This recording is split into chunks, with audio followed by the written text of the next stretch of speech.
Rave పార్టీకి సంబంధించిన మరో బ్రేకింగ్. పూణేలో రేవ్ పార్టీ కలకలం రేపింది. రేవ్ పార్టీ జరుగుతున్న పక్కా సమాచారంతో తెల్లవారుజామున క్రైమ్ బ్రాంచ్ పోలీసులు కరాఢీలోని లగ్జరీ అపార్ట్మెంట్ పై దాడి చేశారు.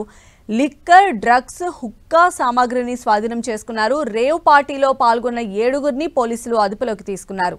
ఇందులో 2 మహిళలు ఉన్నారు. ఓ మహిళ భర్త పొలిటికల్ లీడర్.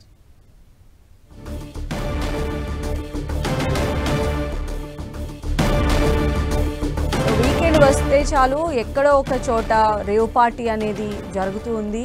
పూణేలో కూడా రేవ్ పార్టీ అనేది ఇప్పుడు కలకలాన్ని రేపుతుంది. రేవ్ పార్టీ జరుగుతుందన్న పక్కా సమాచారంతో తెల్లవారుజామున క్రైమ్ బ్రాంచ్ పోలీసులు కరాడీలో ఉన్న ఒక లగ్జరీ అపార్ట్మెంట్ పైన దాడి చేశారు. అక్కడ లిక్కరు, డ్రగ్స్, హుక్కా సామాగ్రిని కూడా పోలీసులు స్వాధీనం చేసుకున్నారు. అయితే రేవ్ పార్టీలో మొత్తం 7గురు పాల్గొన్నట్టుగా కూడా పోలీసులు ఐడెంటిఫై చేశారు. వారందరినీ కూడా పోలీసులు అదుపులోకి తీసుకున్నారు. ఆ 7గురిలో కూడా 2 మహిళలు ఉన్నట్టుగా చెప్తున్నారు. అయితే ఓ మహిళకు సంబంధించిన భర్త ఒక పొలిటికల్ లీడర్గా కూడా ఐడెంటిఫై చేశారు.